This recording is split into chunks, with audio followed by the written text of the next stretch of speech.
Several top-secret recommendations were made by Dr. Aurelio Pacelli of the Club of Rome.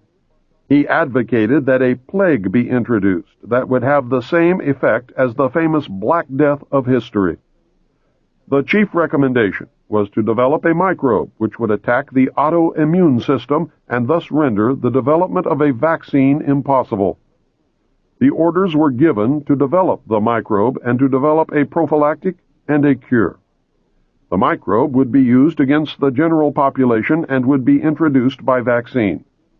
The prophylactic was to be used by the ruling elite. The cure will be administered to the survivors when it is decided that enough people have died. The cure will be announced as newly developed when in fact it has existed from the beginning. This plan is a part of Global 2000. Funding was obtained from the United States Congress under House Bill 15090 passed in 1969, where $10 million was given to the Department of Defense's 1970 budget. Testimony before the Senate committee revealed that they intended to produce a synthetic biological agent, an agent that does not naturally exist and for which no natural immunity could have been acquired. Within the next 5 to 10 years, it would probably be possible to make a new infective microorganism which could differ in certain important aspects from any known disease-causing organisms. Most important of these is that it might be refractory to the immunological and therapeutic processes upon which we depend to maintain our relative freedom from infectious disease. Sir Julian Huxley said, "Overpopulation is, in my opinion, the most serious threat to the whole future of our species." The project, called MK Naomi, was carried out at Fort Detrick, Maryland. Since large populations were to be decimated, the ruling elite decided to target the undesirable elements of society. Specifically targeted were the black, Hispanic, and homosexual populations. The poor homosexuals were encouraged on the one hand and scheduled for extinction on the other. The African continent was infected via smallpox vaccine in 1977. The vaccine was administered by the World Health Organization. According to Dr. Robert Strecker, without a cure, the entire black population of Africa will be dead within 15 years. Some countries are well beyond epidemic status. The United States population was infected in 1978 with the hepatitis B vaccine. Dr. Wolf Zmunis, the ex-roommate of Pope John Paul II, was the mastermind behind the November 78 to October 79 and March 80 to October 81 experimental hepatitis B vaccine trials conducted by the Centers for Disease Control in New York, San Francisco, and 4 other American cities. He loosed the plague of AIDS upon the American people. The gay population was infected. The ads for participants specifically asked for promiscuous homosexual male volunteers. Whatever causes AIDS was in the vaccine. The vaccine was manufactured and bottled in Phoenix, Arizona. Many other population controls have been promulgated. The reduction of the world's population to workable levels has been virtually assured. It is only a matter of time. The problem will be to curtail further human reproduction beyond approved levels. To handle that problem, the New World Order will adopt a communist Chinese model of population control. It is the only population control program that has ever worked. The old and infirm have been periodically murdered, and couples are forbidden to have more than one child. Penalties are so severe that families in China with 2 children are extremely rare. 3-children families are non-existent.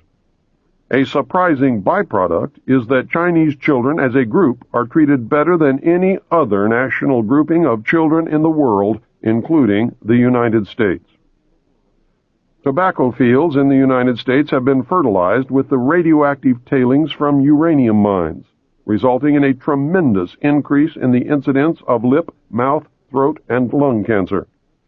If you do not believe it, just look at the incidence of lung cancer per capita before 1950 and compare it to the lung cancer per capita at the present time. Are those who smoke committing suicide? Or are they being murdered? We have watched the news in horror as story after story unfolded, revealing that the Army and the Central Intelligence Agency had released germs and viruses into the population to test their biological warfare capability. In light of what you have now learned, you should know that it was really to reduce population. It is a matter of public record that investigations into cover-ups of radioactive leaks into the atmosphere and into groundwater have revealed that some leaks were not accidental, but were purposeful. Some areas of the country now have such a high rate of cancer that virtually everyone who lives in these areas will die other than a natural death. The true extent of radioactive gases, waste, and toxic material, especially cesium-137, strontium-90, uranium mine and mill tailings, thorium-230, radium-226, and radon-222, that has leaked or has been purposefully planted in the atmosphere, soil, and groundwater is far beyond anything you or I can imagine. Every investigation has revealed that the true figures regarding radioactive leakage are much larger than official figures, and the real numbers may never be known. Cover-up has become standard operating procedure at all levels and in all departments of government. Do we dream reality, or is reality a dream? The New World Order will eliminate the population threat in several ways. Complete control of individual behavior may be established using electronic or chemical implants. No one will be allowed to have a child without permission. Stiff penalties wait for those who ignore the law. The violent, the old, the infirm, the handicapped, and the unproductive will be killed. Private property will be abolished. Since religion helped to create the population problem, it will not be tolerated except for the approved state-controlled religion which will evolve according to man's needs. Man cannot be trusted to safeguard what little is left in the way of natural resources. Technological development and economic growth will be severely cut back. Man will be required to live like his ancestors. Those who learn to be self-sufficient and can adapt to the absence of many of the things that we take for granted today, such as automobiles, will get along fine. Others will suffer terribly. Man will once again conform to the law of the survival of the fittest. No one is going to like the loss of individual freedoms guaranteed us by the Constitution and the Bill of Rights. I do not like or agree with what is planned. Intellectually, I know that people will not solve the problems that we face unless they are made to do it. That is a sad commentary on the common man, but nevertheless it is true. The New World Order is evil, but very much needed if man is to survive long enough to plant his seed amongst the stars.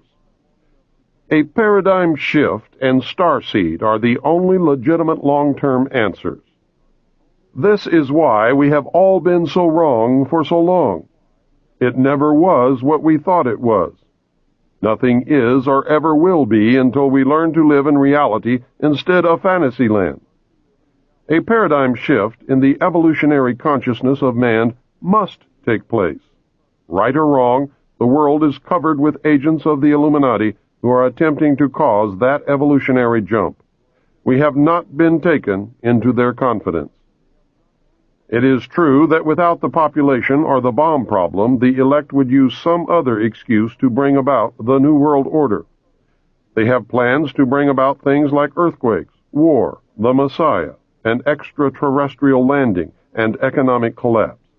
They might bring about all of these things just to make damn sure that it does work. They will do whatever is necessary to succeed.